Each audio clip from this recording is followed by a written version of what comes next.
सुनील बत्रा भी आपके दौरान ही जेल में थे वहाँ पर।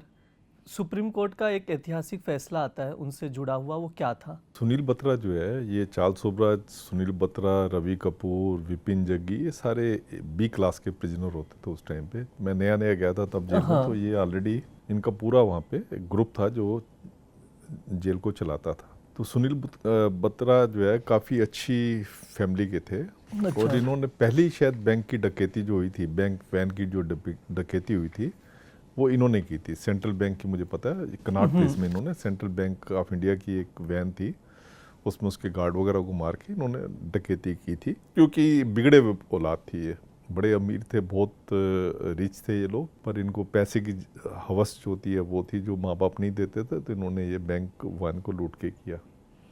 तो सुनील बत्रा काफ़ी पढ़ा लिखा इंसान था। ये मैंने पहला एक सुनील बत्रा ऐसा देखा, लाइफ इम्प्रिजनमेंट जेल में काट के गया। जेल से उसने एलएलबी की, जेल से एलएलबी की। उसके बाद जेल से जब छूटा, ये वकील बन गया, यहाँ पटियाला हाउस कोर्ट में प्रैक्टिस करता था। और उसके बाद इसको कुछ नशे की, बाहर जाके नशे की वो पड़ गई, लत पड़ गई, तो ये इसने नशा करना शुरू किया। फिर एक एनडीपीएस के केस में फिर दोबारा जेल में, नशे के केस में जेल में आ गया था। नहीं तो जनरली मैंने देखा है जो लाइफ इम्प्रिजनमेंट काट के जा रहा है, जनरली मैंने देखा है कि वो लोग वापस नहीं आते हैं। तो ये एक एक्सेप्शनल केस था जो कि ये वापस आया। तो ये पढ़ा लिखा तो था ही, बी क्लास प्रिजनर था, तो इसको डेथ सेंटेंस हुई थी। अच्छा। सुप्रीम कोर्ट ने भी कंफर्म कर दी थी। और उसके बाद इसने सुप्रीम कोर्ट में दोबारा क्योरिटी पिटीशन वगैरह लगवा के डेथ सेंटेंस इसकी लाइफ में कन्वर्ट हुई।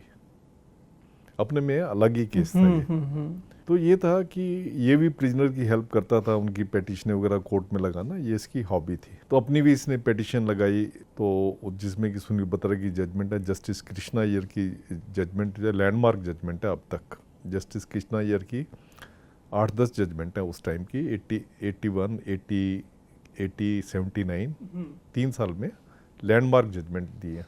वो सुनील बत्रा की पिटीशन के ऊपर ही दी है। ओके। तो कहते हैं कि असली जो जेल रिफॉर्म जो है, जो सुनील बत्रा केस में सुप्रीम कोर्ट ने कहा था, असली जेल रिफॉर्म का जो है पीरियड तब से शुरू हुआ है। उससे पहले क्या होता था कि अगर कोई आदमी जेल में आ गया और अगर कोर्ट में कुछ वो एप्लीकेशन लगाता था, तो उस टाइम पे ये कहा जाता था कि जो बंदा जेल में है उसमें हम कुछ नहीं कर सकते, जो करना है जेल सुप्रीम या जेल अथॉरिटी करेंगी। पर 79, 80, 81 जो सुनील बत्रा की जजमेंट हुई हैं, उसमें सुप्रीम कोर्ट ने कहा, जस्टिस कृष्णा अय्यर की जजमेंट है, कि जो आदमी भी जेल में जाता है उसके सारे फंडामेंटल राइट जो है सुरक्षित रहते हैं, और अपने फंडामेंटल राइट्स को वो चैलेंज कर सकता है कोर्ट में। उनकी जजमेंट के बाद से ही पिटीशनें वगैरह जो जेल स्टाफ के ऊपर या और चीज़ों पे लगती हैं, उसके बाद से शुरू हुई। तो अगर देखा जाए तो जेल रिफॉर्म्स शुरू ही 79, 80 और 81 के दौर में शुरू हुआ है।